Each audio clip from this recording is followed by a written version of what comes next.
Hello friends, नमस्ते सर्वांना. तर इथे मी मालवणी बांगडे घेतलेले आहेत आणि ह्याचं आज मी कालवण बनवणार आहे. तर हे बांगडे आता मी साफ करून घेणार आहे आणि कट करून घेणार आहे. तर हे बघा, इथे मी चांगले साफ करून आणि कापून घेतलेले आहेत बांगडे. साईज खूप छान मोठी साईज मिळालेली आहे मला. तर हे बघा, एकदम स्वच्छ असे करून घेतलेले आहेत बांगडे. आणि आता इथे मी हे मिरची, कोथिंबीर, अद्रक, लसूणचं वाटण करून घेणार आहे. ह्याच्यामध्ये मी खोबरं वगैरे काहीच वापरणार नाही आहे, फक्त एवढ्याचंच वाटण बनवणार आहे.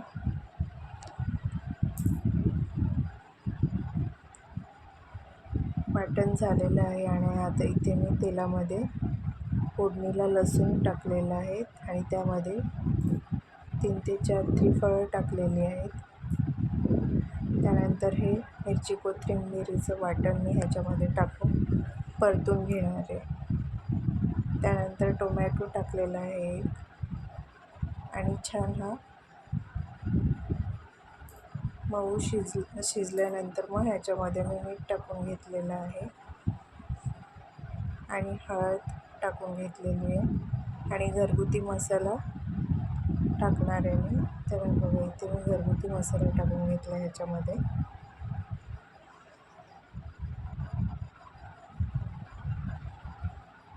आणि छान परतून घेतलेलं आहे.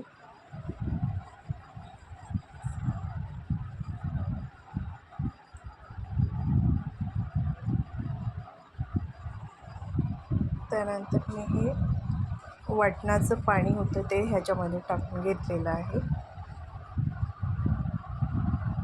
आणि आता ह्याच्यामध्ये मी चिंचेचं कोळ टाकून घेते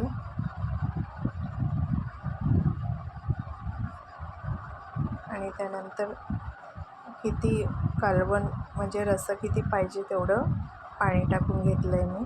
आणि त्यानंतर उकळ आल्यानंतर ह्याच्यावर मी बांगडे सोडून घेतलेले आहेत आणि शिजवून घेणार आहे.